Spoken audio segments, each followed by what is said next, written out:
நான் போன வாரம் திருச்சிக்கும் அரியலூர் மாவட்டத்துக்கும் போய் நம்ம மக்களை சந்திக்க போயிருந்தேன். அப்போ பெரம்பலூரும் போக வேண்டியது. அங்க சில ரூல்ஸ் அண்ட் ரெகுலேஷன்ஸ் ஒரு கட்டத்துக்கு அப்புறம் இந்த பஸ்ஸே மூவ் ஆகல. அதுக்கப்புறம் அதை தாண்டி ஒரு டைமுக்கு மேல பேசுறது, சரி அதெல்லாம் விடுங்க. இந்த நேரத்தில் பெரம்பலூர் பகுதி மக்களுக்கு நான் மன்னிப்பு கேட்டுக்கிறேன். சீக்கிரமாவே உங்களை தேடி நான் வருவேன் ஃபார் ஷுவர். நம்ம இந்த டூர் பிளான் இந்த ஷெட்யூல் போட்டதுக்கு அப்புறம் அது என்னப்பா சனிக்கிழமை சனிக்கிழமை சனிக்கிழமை அப்படின்னு ஒன்று ஸ்டார்ட் ஆச்சு.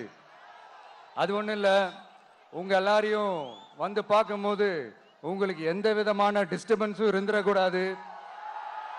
முக்கியமா உங்களுடைய வேலைகளுக்கு எந்த விதமான டிஸ்டர்பன்ஸும் இருந்துடக்கூடாது அப்படின்ற ஒரே காரணத்துக்காக தான் இப்படி வீக்கெண்டா பார்த்து இப்படி இந்த பிளானை ஷெட்யூல் பண்ணோம். லீவு நாட்கள்ல ஓய்வு நாட்கள்ல வரணும்ன்றதான் அந்த எண்ணமே. அது மட்டும் இல்ல, அரசியல்ல சில பேருக்கு நம்ம ஓய்வும் கொடுக்கணும் இல்லையா?